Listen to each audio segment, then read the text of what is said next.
Salut à tous, c'est Théo et bienvenue sur la chaîne Investissons-nous. Aujourd'hui on se retrouve pour le 24e jour du calendrier de l'Avent et donc pour le dernier jour de ce calendrier et on est parti avec la présentation du projet Cantina Royale. Avant de commencer la vidéo, j'espère vraiment que cet événement vous a plu, j'espère que le calendrier vous a appris plein de choses, que vous avez pu gagner des giveaways. En tout cas de notre côté ça a été super enrichissant, ça nous a également permis de rentrer en contact avec beaucoup d'autres chefs de projet et c'était extrêmement intéressant de pouvoir échanger avec eux et surtout de voir tous vos retours qui étaient franchement extraordinaires, donc merci énormément à tous pour tout votre soutien au quotidien, c'était vraiment incroyable. Je perds pas plus de temps, on va essayer de vous faire un petit débrief du calendrier de l'Avent, soit la semaine prochaine, soit pour début 2024. Donc aujourd'hui, comme je vous l'ai dit, on va vous parler de Cantina Royale, ça nous fait extrêmement plaisir de les avoir dans le calendrier de l'Avent, car c'est quand même un projet qui a été lancé sur le Launchpad de Multivers X. Si vous ne les connaissez pas, ils proposent un jeu qui est jouable sur téléphone, donc sur mobile, et bien sûr, c'est un jeu dans lequel vous pourrez jouer avec vos NFT, et qui sera donc un jeu Play to Earn. L'avantage, c'est que vous pouvez le tester de manière entièrement gratuite, donc franchement, n'hésitez pas à le faire à la fin de cette vidéo, ne serait-ce que pour voir si le jeu vous plaît ou non. Pour le tester, c'est très simple, il vous suffit de télécharger l'application Cantina Royale,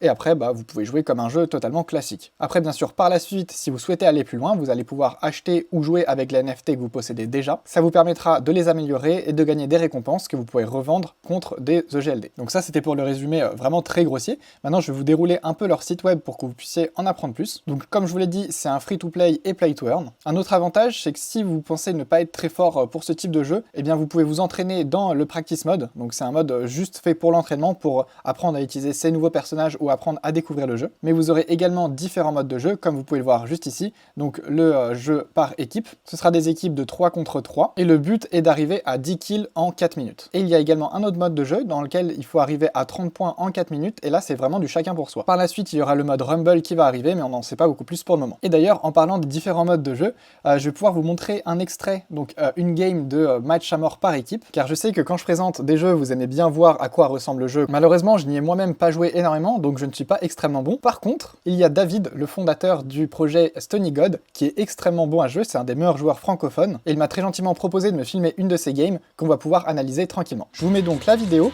vous allez donc pouvoir voir David qui va totalement exploser la team adverse, c'est très satisfaisant à voir. Si la vidéo rame, Gal vous la mettra en un peu plus petit pour que vous puissiez mieux la voir. Donc bien sûr le joueur avec la vie en verte que vous voyez c'est David, donc le fondateur du projet Stony God. Si vous avez suivi, n'hésitez pas à aller voir la vidéo qui concerne leur projet d'ailleurs, je l'ai fait un peu plus tôt dans le calendrier de l'Avent.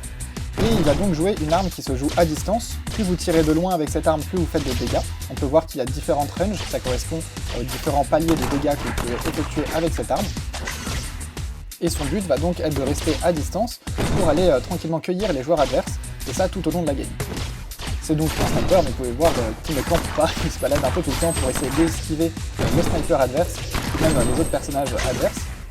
Et vous pouvez voir qu'il fait déjà pas mal de kills. Je n'ai pas l'habitude de commenter des jeux, donc on va essayer de faire ça tranquillement.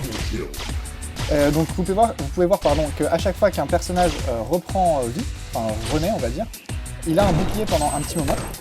Ça lui permet donc de commencer à combattre tout en étant protégé. Et il faut donc que David attende que ce bouclier soit désactivé pour pouvoir leur mettre des dégâts. Il y a donc les buissons, également c'est quelque chose d'important sur la map, car quand vous êtes dans un buisson vous êtes caché, sauf si vous tirez, ça vous révèle. Il y a des petits soins, là vous pouvez voir que David est à côté d'une croix verte, c'est un soin, ça vous permet de récupérer un pourcentage de vos points de vie.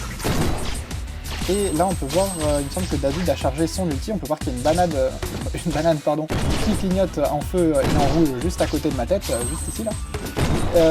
Et en gros c'est son ultime, ça va lui permettre de lancer une banane qui va faire des dégâts de zone. C'est assez intéressant, mais pour avoir testé le jeu, c'est vrai que c'est pas forcément très précis, c'est un peu lent à lancer.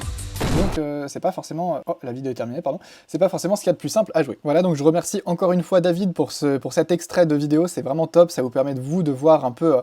comment il joue déjà, parce qu'il joue vraiment bien, mais surtout de voir un peu le gameplay, à quoi ça peut ressembler. Donc durant la game, vous avez pu voir David qui jouait avec une arme à distance, et il m'a expliqué pourquoi, tout simplement déjà parce qu'il aime bien jouer des armes à distance, mais en plus c'est parce que son NFT est un NFT de bas niveau, c'est un NFT rang bronze, si je dis pas de bêtises, et il y a différentes classes de NFT, je vais vous montrer ça. On peut voir la répartition juste ici, donc il y a des bronzes, des silver, des gold, des épiques et des légendaires.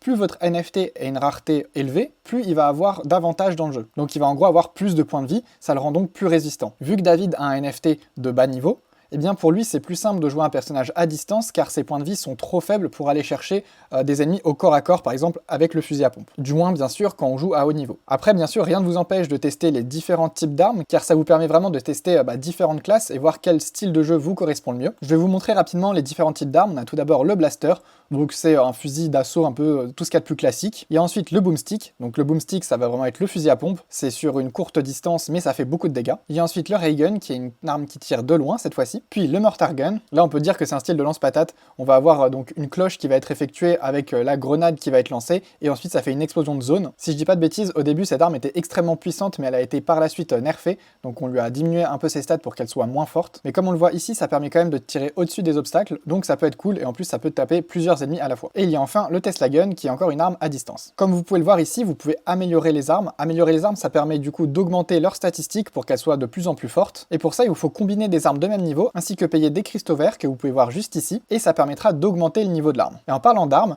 je tiens d'ailleurs à préciser que ce sont des NFT et en lien avec cette vidéo, je vous en fais gagner 3 directement sur mon Twitter. Donc pour ça, il vous suffira de participer au giveaway et ensuite les vainqueurs débloqueront un free mint qui leur permettra d'obtenir une arme aléatoire dans le jeu. Et on peut voir ici du coup sur la marketplace qu'il y a tous les types d'armes qui sont listés. On peut voir le niveau juste ici, juste au-dessus du bouton acheter. En fonction de leur niveau, le prix va bien sûr augmenter car leurs statistiques et leur rareté augmentent par la même occasion. Je vous passe d'ailleurs rapidement aussi le prix de la collection qui vous permet de jouer, qui vous permet de gagner des récompenses avec et d'être amélioré. Donc ça va être ces personnages-là. Je tiens d'ailleurs à préciser que déjà vous pouvez jouer gratuitement avec un personnage qui est prêté, mais vous pouvez également louer des personnages. Et si je dis pas de bêtises, vous pouvez en louer un gratuitement tous les jours également. Et bien sûr, si vous détenez des NFT que vous ne jouez pas, vous pouvez les mettre en location pour que d'autres joueurs vous les louent et pour que vous puissiez toucher des récompenses sans jouer avec. C'est un système de scholarship et personnellement je trouve ça vraiment très cool. Et bien sûr, je vous ai parlé des armes qui étaient améliorables, mais les personnages, donc les NFT, sont également améliorables. Là on peut voir par exemple ici qu'il y a un silver level 1, par contre à côté il y a un gold level 2, et là il y a un bronze level 3. Donc si jamais vous souhaitez acheter un NFT, pensez vraiment à regarder le niveau, car en plus de la rareté, ça aussi ça va avoir un impact sur la puissance de votre personnage. Je pense avoir réussi à vous résumer la globalité de ce projet. En plus je suis très content d'avoir pu vous présenter un petit gameplay, donc merci encore une fois David. En tout cas j'espère vraiment que la vidéo vous a plu. De votre côté, pensez à liker, à partager, à commenter et à vous abonner, ça nous soutient énormément. Avec Gaël, on vous souhaite d'excellentes fêtes de fin d'année. On espère vraiment de tout cœur que ce calendrier de l'Avent et que ces 24 vidéos vous ont plu. En tout cas c'était une excellente expérience de notre côté. Merci encore une fois à tous pour votre soutien, je vous dis à très vite pour une prochaine vidéo. Salut à tous, ciao.